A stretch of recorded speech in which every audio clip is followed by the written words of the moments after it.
All right, what's good, everybody? Happy Thursday. It's Thursday, that's right. Sorry, we're a little out of it here today. The air condition went out. One second. Yeah, just move it over there. There we go. All right, sorry about that. Thanks for waiting there. My name is Dustin Tibbetts, a little out of the convention today. We have the air condition went out, so it is hot as can be in here. So we're going to make this one quick today, if you don't mind. I get this question a lot, by the way. What happens if I put too much into my Roth IRA, right? Now, my job is to stop you, first of all. So if you're one of our customers and you just get started with us and you go to like $7,000 on your Roth, right? We know that the max, by the way, let's put this down. 2018, you've got 5,500 and 6,500 if you're, if you're 50 or over. Okay, so we know that's the limit, but what happens if you go over? You go to 6,000, you go to 7,000, you go, beyond that. First of all, if you're one of our customers, bells and whistles start going off. We send out emails. We get emails from Folio, our brokerage firm, telling us to go bug you and tell you to, stop putting money in. So that's the first thing. We'll stop you. But here's the thing. Nowadays, you've got people that start accounts somewhere else online and they want to transfer it. And so whatever you've contributed over there, right? Maybe you come to maybe you transfer your account here to jazzWealth or wherever, but when you transfer it, the new company has no idea, right? We are not alerted to what you have. So what happens, let's say you started over here at company A and you put in $2,000. Some of it was for 2017 and some of it was for 2018. Nobody knows, right? We don't keep track of that. The other company will keep track of that, and you need to keep track of it because the IRS is going to keep track of it, right? So we want to make sure that when you transfer that, you still have whatever left over to put into your IRA, okay? Now, here's how this goes. And I apologize for the mic thing. We got a new one on the way. But how this goes is you are married, filing joint, or single, right? And we're talking about the IRA here today. How much can you contribute? All right? So, depending on your filing status, can you go to the 5,500? That's what we're trying to say today. Because what happens is if you put too much in, you've got to take it out. I'll explain in a second. But also, if you're putting money in throughout the year, all of a sudden your income goes too high, you got to stop, right? You've got to know where you're at so you don't put too much in. It's not a horribly big deal, like if we have to, take the money out.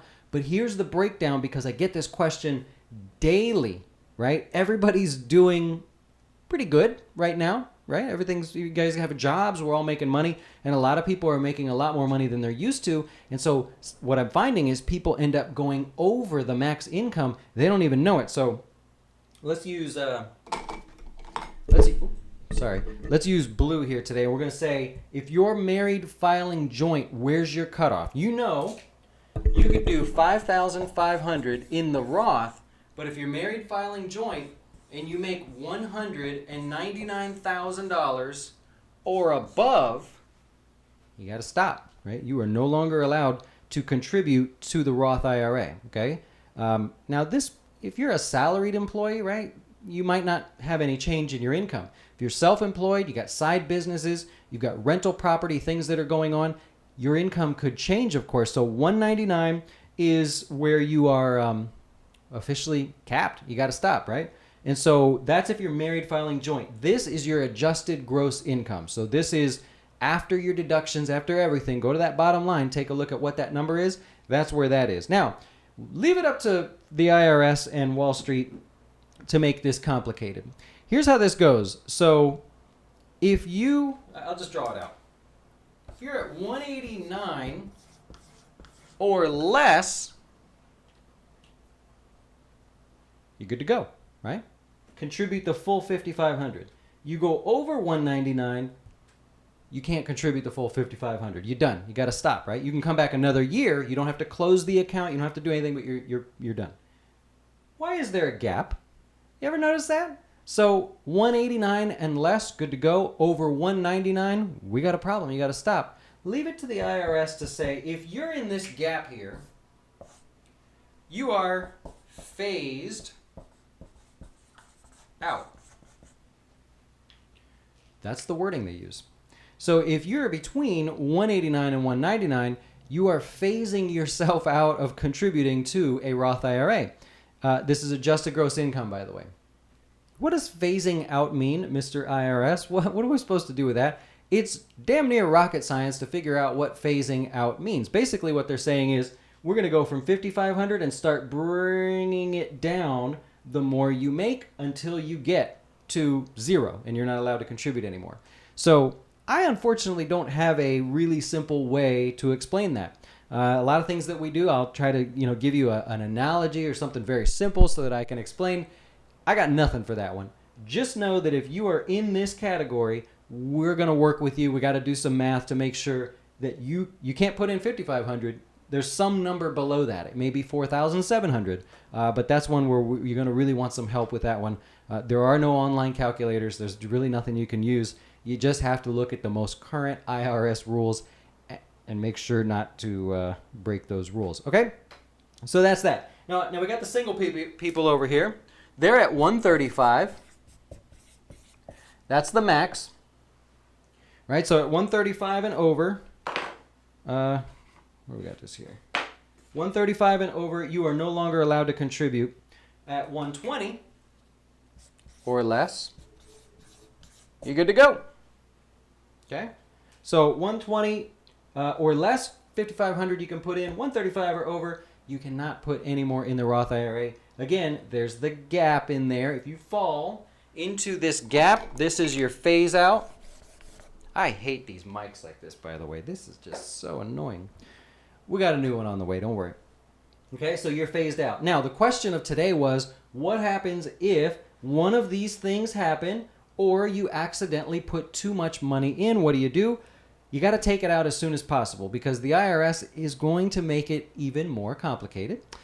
They say that you're allowed to take it out, right? If you put in $6,000, of course, you could take out the excess contribution. If you put in $8,000, you can take out the excess contribution, no penalty at all. But leave it to them to make it all complicated. If for some reason you put in too much, think about what happens. You put the money in, and let's say you put in $8,000 accidentally over the course of a year, and that $8,000 grows. Well, the IRS is saying only $5,500 of that should have had the opportunity to grow. The rest, whatever the gains are on the rest that you put in, has to be taken out. And it's called net income attributable. I'm not going to spell it out. It's ridiculous. So it's called net income attributable. The easy way to say what on earth does that mean is if you put in 5,500. Oh boy. We're off to a great start today. If you put in 5,500, why can't I write that? Let's try it again. This is the last time. 5,500. That money can grow. If you accidentally put in another, say, $1,000, this money is growing as well. What the IRS is saying is you put $1,000 extra dollars than you should have in there, and oh, by the way, that 1,000 grew to, I don't know, 1,050 or something, right? You're supposed to keep track of that. So you need to know that even though this is all one chunk, this money grew by X percent, and this money, the excess, grew by X percent, net income attributable. That means when you say, oh, I'm sorry, I put in too much money, I need to take out this $1,000, you also need to take out the gains that you put in as well, and the IRS is going to want their money on that. It is a 6% penalty on the excess if you do not take it out after tax day, but they also want you to take out the gains as well, and because you had gains, you got to pay tax. So it gets a little bit hairy there. I know this is not like the most exciting video ever, but that's very important because at tax time, people find out what happened. How did they even know that that happened? They know, right? Everybody's reporting it. So make sure if you go over the Roth IRA limit or you need to reduce it, do it right away, because we don't want interest growing in that account. Then you got to account for that as well. Now, lastly, if you get to the point where you find that you've contributed too much because your income was too high. Let's say you made $300,000 for the year. You're like, I didn't see this coming. I love it. This is great. Your income was too high, but you already put the $5,500 in there. You may be able to recharacterize the Roth IRA, change it. So you would actually say, oh, I'm so sorry. My income was higher. I had a Roth. Uh-oh, that's not working. I had a Roth, and I put in $5,500, but my income was way too high. So let me change it to a traditional IRA and move it over, recharacterize it there. Because there is no income limit there. You can contribute no matter what your income is to a traditional IRA. If you do that, you may actually still get the tax deduction as well. So something to consider. If either the point is to know that if you make a mistake, you can fix it right away if possible, right? And then also consider other options. Does it make more sense to do that if you need to? I think that's going to go down in history as one of the worst sort of setups here for this video. Like I said, air conditioning's out. We are dying in here. Going to go get a portable air conditioner, I think, to cool it off for the rest of the day. If I can help you in any way, if this video somehow helped you, so sorry for the sort of lack of quality today, but if this somehow helped you, hit the subscribe button. We will be back, of course, later today to cover the markets. Very active markets today. By the way, if you're one of our customers, we did send these out to everybody that asked for one so far. If you want one of these towels to remind you that the markets will recover every single time, if you're one of our customers, send me an email. I'm happy to put it in the mail for you. Actually, I'm not going to put it. My daughter will do it for you. She's been busy at night filling all those out for people. If you want to check out some of our other videos, that'd be great. I appreciate it. Thank you so much, everybody, for watching. We will be back later to do the market update. Enjoy.